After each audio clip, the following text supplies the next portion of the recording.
ओम नमः शिवाय। पार्वती द्वारा गणेश जी को वरदान, देवों द्वारा उन्हें अग्र पूज्य माना जाना, शिव जी द्वारा गणेश को सर्वाध्यक्ष पद प्रदान और गणेश चतुर्थी व्रत का वर्णन। तत्पश्चात सभी देवताओं का उनकी स्तुति करके हर्ष पूर्वक अपने अपने स्थान को लौट जाना। ब्रह्मा जी कहते हैं, मुने, जब विकृत स्वरूप वाले गिरिजा पुत्र गजानन व्यग्रता रहित होकर जीवित हो उठे, तब गणनायक देवों ने उनका अभिषेक किया। अपने पुत्र को देखकर पार्वती देवी आनंद मग्न हो गई और उन्होंने हर्षाति रेख से उस बालक को दोनों हाथों से पकड़कर छाती से लगा लिया। फिर अंबिका ने प्रसन्न होकर अपने पुत्र गणेश को अनेक प्रकार के वस्त्र और आभूषण प्रदान किए। तदंतर सिद्धियों ने अनेकों विधि विधान से उनका पूजन किया और माता ने अपने सर्व दुखहारी हाथ से उनके अंगों का स्पर्श किया। इस प्रकार शिव पत्नी पार्वती देवी ने अपने पुत्र का सत्कार करके उसका मुख चूमा और प्रेम पूर्वक उसे वरदान देते हुए कहा, बेटा, इस समय तुझे बड़ा कष्ट झेलना पड़ा है, किंतु अब तू कृतकृत्य हो गया है, तू धन्य है। अब से संपूर्ण देवताओं में तेरी अग्र पूजा होती रहेगी और तुझे कभी दुख का सामना नहीं करना पड़ेगा। चूंकि इस समय तेरे मुख पर सिंदूर दिख रहा है, इसलिए मनुष्यों को सदा सिंदूर से तेरी पूजा करनी चाहिए। जो मनुष्य पुष्प, चंदन, सुंदर रमणीय गंध, नैवेद्य रमणीय आरती, तांबुल और दान से तथा परिक्रमा और नमस्कार करके विधि पूर्वक तेरी पूजा करेगा, उसे सारी सिद्धियां हस्तगत हो जाएगी और उसके सभी प्रकार के विघ्न नष्ट हो जाएंगे। इसमें लेश मात्र भी संशय नहीं है। ब्रह्मा जी कहते हैं, मुने, महेश्वरी देवी ने अपने पुत्र गणेश से यूँ कहकर उसे नाना प्रकार की वस्तुएं प्रदान करके पुनः उसका अभिनंदन किया। विप्र, तब गिरिजा की कृपा से उसी क्षण देवताओं और शिव गणों का मन विशेष रूप से शांत हो गया। तदंतर इंद्र आदि देवताओं ने हर्षातिरेक से शिवा की स्तुति की और उन्हें प्रसन्न करके वे भक्ति भावित चित्त से गणेश देव को लेकर शिवजी के समीप चले। वहां पहुंचकर उन्होंने त्रिलोकी की कल्याण कामना से भवानी के उस बालक को शिवजी की गोद में बैठा दिया। तब शिवजी भी उस बालक के मस्तक पर अपना कर कमल फेरते हुए देवताओं से बोले, यह मेरा दूसरा पुत्र है। तत्पश्चात गणेश देवी उठकर शिवजी के चरणों में अभिवादन किया। फिर पार्वती देवी को, मुझको, विष्णु को और नारद आदि सभी ऋषियों को प्रणाम करके आगे खड़े होकर उन्होंने कहा, यूँ अभिमान करना मनुष्यों का स्वभाव ही है, अतः आप लोग मेरा अपराध क्षमा करें। तब मैं, शंकर और विष्णु, इन तीनों देवताओं ने एक साथ ही प्रेम पूर्वक उन्हें उत्तम वर प्रदान करते हुए कहा, सुरवरों, जैसे त्रिलोकी में हम तीनों देवों की पूजा होती है, उसी तरह तुम सबको इन गणेश का भी पूजन करना चाहिए। मनुष्यों को चाहिए कि पहले इनकी पूजा करके तत्पश्चात हम लोगों का पूजन करें। ऐसा करने से हम लोगों की पूजा संपन्न हो जाएगी। देवगणों, यदि कहीं इनकी पूजा पहले न करके अन्य देव का पूजन किया गया तो उस पूजन का फल नष्ट हो जाएगा, उसमें अन्यथा विचार करने की आवश्यकता नहीं है। ब्रह्मा जी कहते हैं, मुने, तदंतर ब्रह्मा, विष्णु और शंकर आदि सभी देवताओं ने मिलकर पार्वती को प्रसन्न करने के लिए वहीं गणेश को सर्वाध्यक्ष घोषित कर दिया। उसी समय शिवजी परम प्रसन्न चित्त से पुनः गणेश को लोक में सर्वदा सुख देने वाले अनेकों वर प्रदान करते हुए बोले। शिवजी ने कहा, गिरिजानंदन, निसंदेह मैं तुझ पर परम प्रसन्न हूँ। मेरे प्रसन्न हो जाने पर अब तू सारे जगत को ही प्रसन्न हुआ समझ। अब कोई भी तेरा विरोध नहीं कर सकता। तू शक्ति का पुत्र है, अतः अत्यंत तेजस्वी है। बालक होने पर भी तूने महान पराक्रम प्रकट किया है, इसलिए तू सदा सुखी रहेगा। विघ्न नाश के कार्य में तेरा नाम सबसे श्रेष्ठ होगा। तू सबका पूज्य है, अतः अब मेरे संपूर्ण गणों का अध्यक्ष हो जा। इतना कहने के पश्चात महात्मा शंकर अत्यंत प्रसन्नता के साथ कारण गणेश को पुनः वरदान देते हुए बोले, गणेश्वर, तू भाद्रपद मास के कृष्ण पक्ष की चतुर्थी तिथि को चंद्रमा का शुभ उदय होने पर उत्पन्न हुआ है। जिस समय गिरिजा के सुंदर चित्त से तेरा रूप प्रकट हुआ है, उस समय रात्रि का प्रथम प्रहर बीत रहा था, इसलिए उसी दिन से आरंभ करके उसी तिथि में तेरा उत्तम व्रत करना चाहिए। यह व्रत परम शोभन तथा संपूर्ण सिद्धियों का प्रदाता है।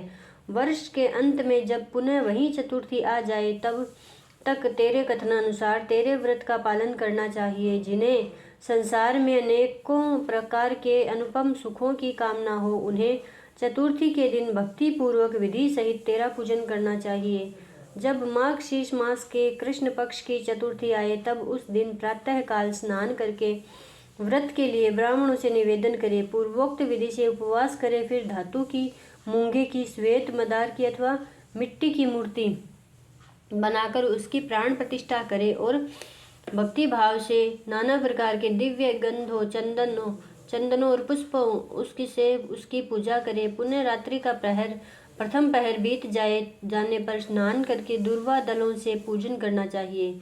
यह दूर्वा जड़ रहित 12 अंगुल लंबी और 3 गांठों वाली होनी चाहिए। ऐसी 101 अथवा 21 दूर्वा से उस स्थापित प्रतिमा की पूजा करे। तत्पश्चात धूप दीप अनेक प्रकार के नैवेद्य, तांबुल, अर्घ्य और उत्तम उत्तम पदार्थों द्वारा गणेश की पूजा करें और स्तवन करके उसके आगे प्रणिपात करें। यो गणेश की पूजा करने के पश्चात बाल चंद्रमा का रूप पूजन करें। तत्पश्चात हर्षपूर्वक ब्राह्मणों की पूजा करके उन्हें मिष्टान्न का भोजन कराएं। उनके भोजन कर लेने के बाद स्वयं भी नमक रहित मिष्टान्न का ही प्रसाद पाए। फिर गणेश का स्मरण करके अपने सभी नियमों का विसर्जन कर दे। इस प्रकार करने से यह शुभ व्रत पूर्ण होता है। बेटा, यो व्रत करते करते जब वर्ष पूरा हो जाए तब व्रती मनुष्य को चाहिए कि वह व्रत की पूर्ति के लिए व्रतोद्यापन का कार्य भी संपन्न करे। इसमें मेरे आज्ञा अनुसार 12 ब्राह्मणों को भोजन कराना चाहिए। व्रती को चाहिए कि वह एक कलश स्थापित करके उस पर तेरी मूर्ति की पूजा करे। तत्पश्चात वेद विधि के अनुसार वेदी का निर्माण करके उस पर अष्टदल कमल बनाए। फिर उसी पर धन की कंजूसी छोड़कर हवन करे। पुनः मूर्ति के सामने 2 स्त्रियों और 2 बालकों को बिठाकर विधि पूर्वक उनकी पूजा करे और सादर उन्हें भोजन कराए। रात में जागरण करे, प्रातः काल पुनः पूजन करके पुनरागमन के लिए विसर्जन कर दे। बालकों से आशीर्वाद ग्रहण करे, स्वस्ति वाचन कराए और व्रत की पूर्ति के लिए पुष्पांजलि निवेदित करे। फिर नमस्कार करके नाना प्रकार के कार्यों की कल्पना करे। इस प्रकार जो इस व्रत को पूर्ण करता है उसे अभीष्ट फल की प्राप्ति होती है। गणेश, जो श्रद्धा सहित अपनी शक्ति के अनुसार नित्य तेरी पूजा करेगा उसके सभी मनोरथ सफल हो जाएंगे। मनुष्यों को सिंदूर, चंदन, चावल, केतकी, पुष्प आदि अनेकों उपचारों द्वारा गणेश्वर का पूजन करना चाहिए। यूँ जो लोग नाना प्रकार के उपचारों से भक्ति पूर्वक तेरी पूजा करेंगे उनके विघ्नों का सदा के लिए नाश हो जाएगा और उनकी कार्य सिद्धि होती रहेगी। सभी वर्ण के लोगों को, विशेषकर स्त्रियों को यह पूजा अवश्य करनी चाहिए तथा अभ्युदय की कामना करने वाले राजाओं के लिए भी यह व्रत अवश्य कर्तव्य है। व्रती मनुष्य जिस जिस वस्तु की कामना करता है उसे निश्चय यह वस्तु प्राप्त हो जाती है। अतः जिसे किसी वस्तु की अभिलाषा हो उसे अवश्य तेरी सेवा करनी चाहिए। ब्रह्मा जी कहते हैं, मुने, जब शिवजी ने महात्मा गणेश को इस प्रकार वर प्रदान किया तब संपूर्ण देवताओं, श्रेष्ठ ऋषियों और शिव के प्यारे समस्त गणों ने तथास्तु कहकर उसका समर्थन किया और अत्यंत विधि पूर्वक गणाधीश का पूजन किया।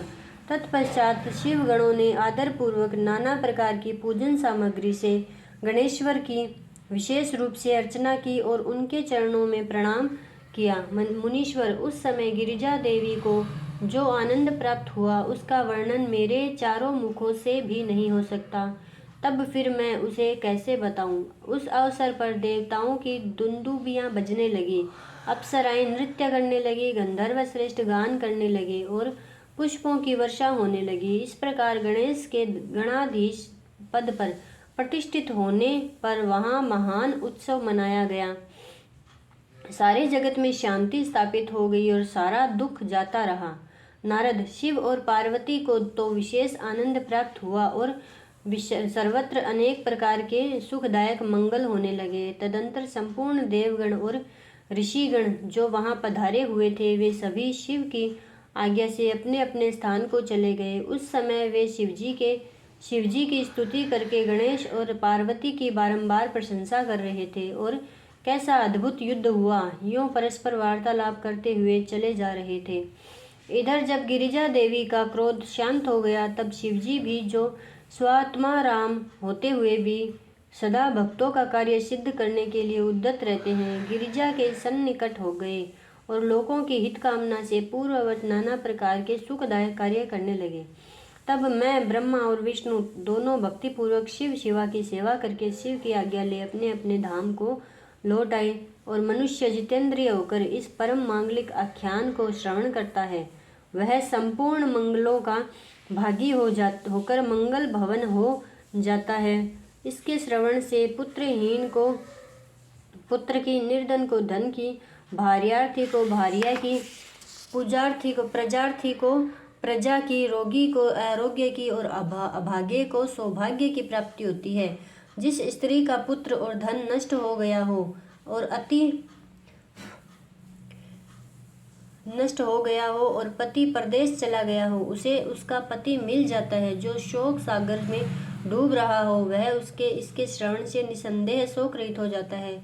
यह गणेश चरित्र संबंधी ग्रंथ जिसके घर में सदा वर्तमान रहता है, वह मंगल संपन्न होता है। इसमें तनिक भी संशय की गुंजाइश नहीं है। जो यात्रा के अवसर पर अथवा किसी भी पुण्य पर्व पर इसे मन लगाकर सुनता है, वह श्री गणेश जी की कृपा से संपूर्ण अभीष्ट फल को प्राप्त करता है। ओम नमः शिवाय।